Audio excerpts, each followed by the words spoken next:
আমি মক্তবে গেছি, মক্তবে কেউ আসে নাই।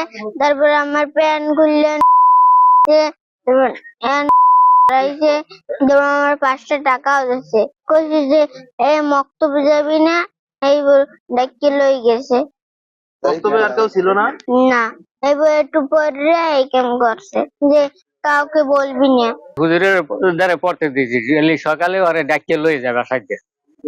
আজকে বৃষ্টি, কোনো ছাত্র আয় নাই, আর প্যান খুলছে, আর হেরতাও ধরাইছে এবং 5টা টাকা হতে ধরে। ঘটনা ওফার মুরিদদের ওফার একটা টিনের ঘর আছে, আমি নাম জানি না তেমন।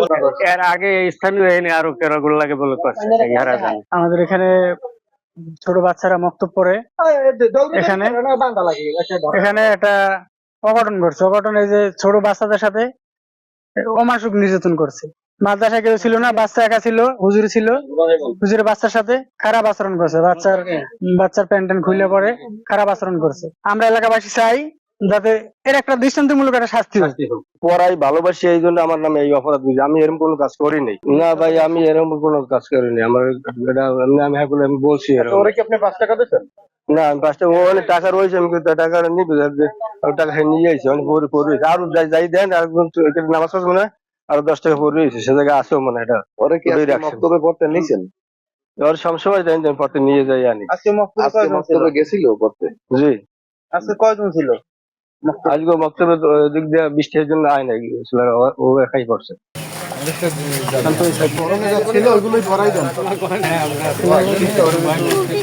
সামনের গালি এখনই তো হইলে না।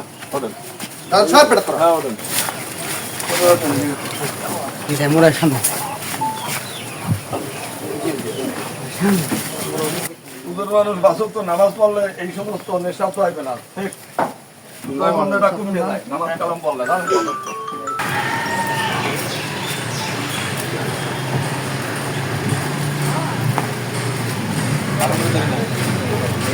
একটা সংবাদ পেয়েছি সকাল অনুমান 10 ঘটিকার সময়।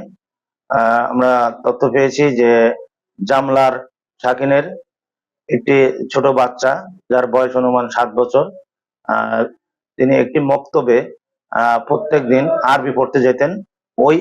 ওই মক্তবে যিনি আরবি পড়াতেন, যিনি হুজুর, ওনার নাম ইব্রাহিম। তিনি নাকি ওই দিনই বৃষ্টি থাকার কারণে, অন্যান্য ছাত্রছাত্রীরা না আসার কারণে তাকে বলাৎকারের চেষ্টা করেছেন। উক্ত ছেলেটি, ভিকটিম, পরবর্তীতে যখন বলাৎকারের চেষ্টা করছিল, তখন সে দৌড়ে চলে এসে তার মা বাবাকে জানালে, তিনি তার মা বাবা স্থানীয় জনগণকে জানালে, পরবর্তীতে ওই হুজুরকে অর্থাৎ ইব্রাহিমকে আটক করে থানা পুলিশকে সংবাদ দেয়। আমরা একটি টিম সেখানে পৌঁছাই। পৌঁছানোর পরে ঘটনার আমরা প্রাথমিক সত্যতা পেয়েছি। আমরা ভিকটিম এবং আসামি, ভিকটিম আমার থানায় আছে, আসামিও আমাদের হেফাজতে আছে। ভিকটিমদের কর্তৃক আমরা একটা এজাহার নিচ্ছি এবং এজাহার প্রাপ্তি সাপেক্ষে আমরা পরবর্তীতে আইনানুগ যে কার্যক্রম আছে সেটা আমরা গ্রহণ করব।